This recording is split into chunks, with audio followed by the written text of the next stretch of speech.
Hey, what is up, guys? We have been dealing with a leaky faucet.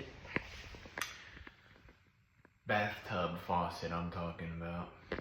And I think I found the cause. This little cartridge comes right out. Then I take it apart. And this guy's got two little O-rings right here. Okay, the O-rings are out. This is a normal one. Wow, and this one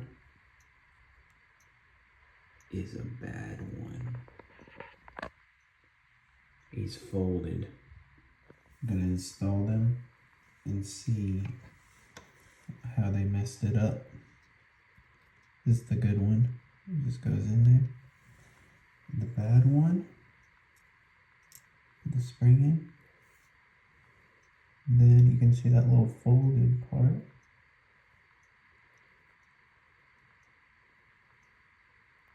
Can you see it folding? And it's in there wrong. Shake my head, dude. This is the leaker.